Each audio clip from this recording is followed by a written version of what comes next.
Tom, would be to start it out with your trip to Mount Graham Observatory in Arizona, because it's kind of, if you will, a pivotal point to the research that you gentlemen did when you were talking about all the different events that were taking place in concurrence or in relationship to the Vatican and disclosure and everything else. So go ahead, Tom, kick it off. Well, sure. Hey, and by the way, great to be on with all of you guys, Doug, Joe, Steve, Chris, my favorite people to hang out with and to do radio. It's just a blessing to get the opportunity to be able to be here. Yeah, I mean, Chris would tell you, too, that, you know, we just never did set out to write 3 books. And it's funny, when we wrote the first one, I said, okay, that's that. And then, we were compelled to write a second one, and we said, okay, good, that's that. And now we've been compelled to write a third one. And so I'm going to quit saying that's that, and we'll just let God take us wherever all of this is going. Another thing that the public out there doesn't know, Steve, you just came, you know, to our studio in Missouri. We filmed what turned out to be 4 very dynamic programs that will be playing on network television, Skywatch TV, but it was amazing going through your research and me and you both kind of looking at each other smiling, knowing that we never talk to each other. The public would think that we do. When they see the work that like Chris and I have done, and then they see the work that you've done with your new book, Little Creatures and things like that, they would think that we're on the phone all the time sharing information because we're writing about similar themes. And that's just not true. We don't ever know what the other one is doing. So it's been a really kind of an amazing thing, preternatural, just to sit back and watch how God has put all of us kind of on a common path. And you mentioned time locks when the show came on. He's opening these doors, and he's providing information right at the right time. He's not giving it to us too soon or too late, right at the right time when it is relevant. And that's how, in writing that first book, Petrus Romanus, the Final Pope is Here, which we're giving away with the new book, by the way, and we're also giving away the second one, Ex Vaticana, and a whole bunch of other stuff I can tell you about later. But when we wrote Petrus Romanus, and we predicted that Pope Benedict was going to step down 1 year in advance. You remember, we talked about that here on Hagman and Hagman before it ever happened, remember? Oh, I do.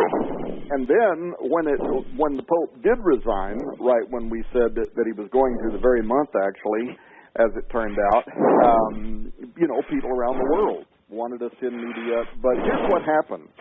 So we're out there talking about this prophecy of the Pope, and we took a critical review, especially Chris took a really critical review, a view, I should say, of the prophecy, whether or not it was, you know, inspired or not inspired or a fraud or whatever it was, trying to just be really honest about the whole prophecy. But when we were out there talking about it, people would call in, especially when it was talk shows where people could call in and ask questions, like Coast to Coast AM. And they were asking us, but what did you make of the Vatican being out there now talking about aliens? Why are the leading astronomers for the Vatican out there saying that they would baptize an alien and the alien is our brother? Where in the world are they suddenly coming from with all of that?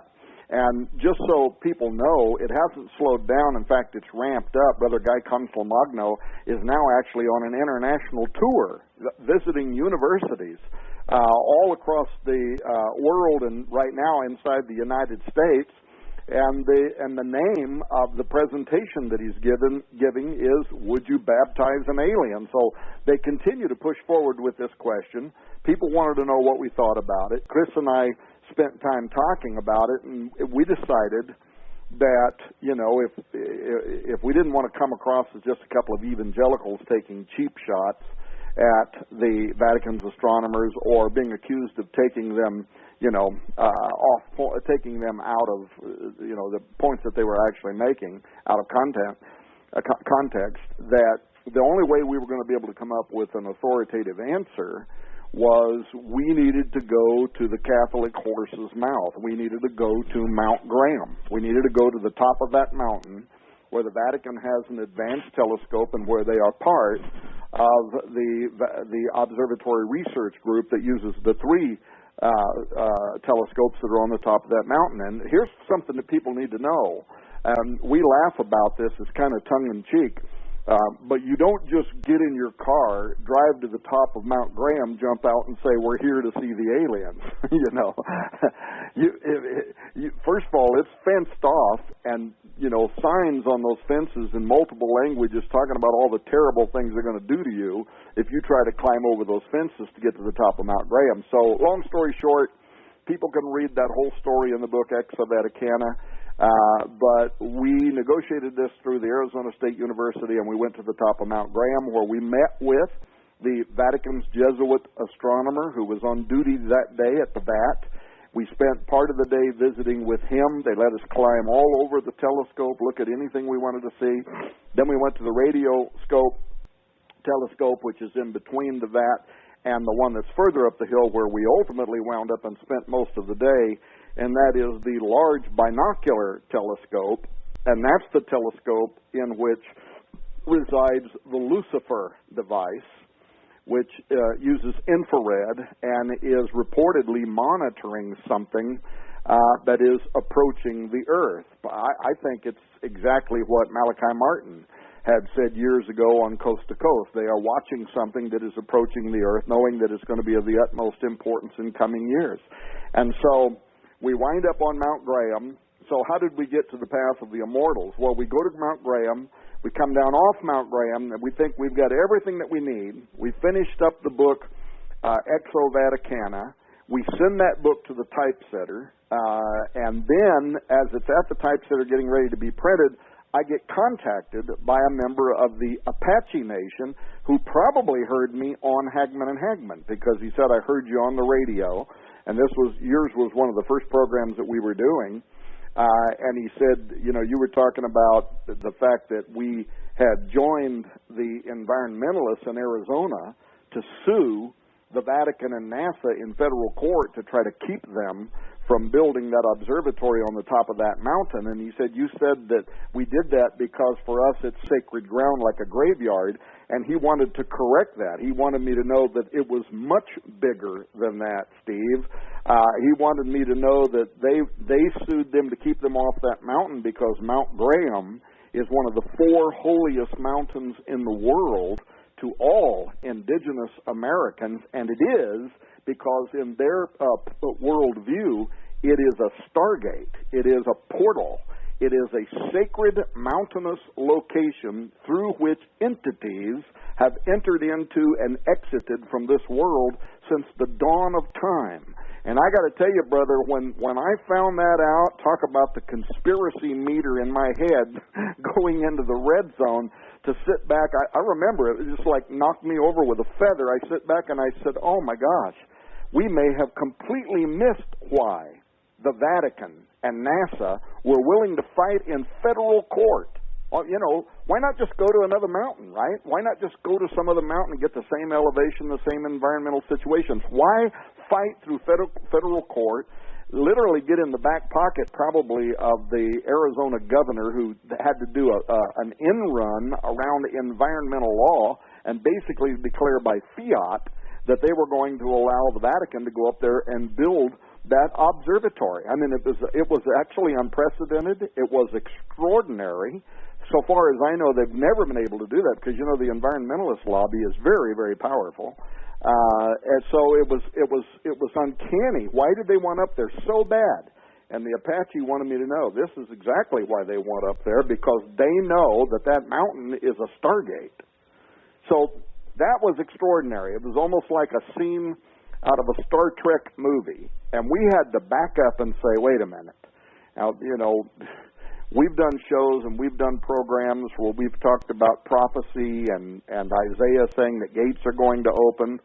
But now the picture just got a whole lot bigger, because the implication here is that it wasn't just the Middle East, that all around the world there are locations that are doorways, that are portals, that are openings, whatever language you want to put on that. It's a place where things can and have in the past and allegedly are going to in the future come through onto the surface of the earth. And so we really had to back up, Steve, and I don't want to dominate the program, and I definitely want to hear Chris talk because he has contributed significant amount of the scholarly work and information, and he and I both went on research trips with film crews where he actually caught things on film. But I just wanted to kind of lay that down as a foundation so people would know how we got to this most recent research on the path of the immortals. It was really a moment in time when it dawned on us that the picture was much bigger than anything we had anticipated in Petrus Romanus or in Exo Vaticana, and actually much more dynamic. I mean, the very idea that the earth is a holding tank, and that there are doorways, and that there are things waiting behind those doorways is an extraordinary, if not frightening, thought. Well, I think, Tom, one of the most important things, I'm going to get Chris's take on this, too. I think, Chris, I'm going to turn it right over to you right now, because the church is, the professing world of, let's say, evangelic Christians is totally unaware and totally not capable at this point of dealing with the implications of what's coming upon the earth, the gates of hell opening. So what's your take on this at this point? Because, again, you get a lot of flack.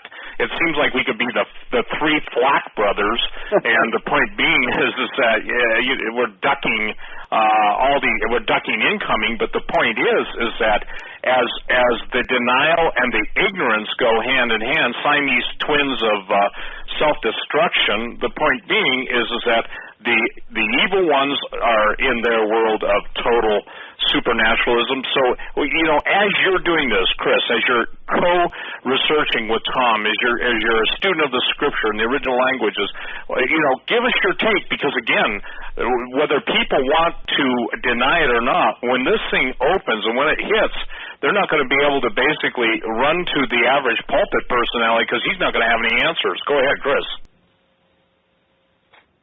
All right. Well, look, are you there yet, Chris? Hello? There you go. You hear me? Yes, sir. Go ahead, sir. Okay. So then will you answer for the air? I don't know if we're cutting out because, there's a whatever. The church, the evangelical world is not prepared to deal with the supernatural evil that Jesus warned us about when the gates of hell would open. So as someone who's writing about the supernatural and how it's happening, as you've been researching with Tom and just reiterating and basically traveling around, what is your take at this point? And Tom just laid it out, that the gates of hell are opening, that the portals, stargates, the dimensional doorways are all active throughout the world, or coming active. So your take. Absolutely. It seems like as the world out there, the secular, non-believing world, so-called, is awakening to the reality of these things, and we see, competing shows about supernatural things, ghost hunting, UFOs, all over the television. So the secular world's waking up. A lot of the church has been lured kind of into a sleep where they're not paying attention and sort of just brushing all these things aside. And that's the thing we're trying to do, is wake up the church to see that these things are really happening, and that the increase in the interest in the supernatural and all the recent events that we're seeing reported are indicative that the hour is late and time is short. This time that people have been expecting for the last 2,000 years is coming upon us quicker than many might think.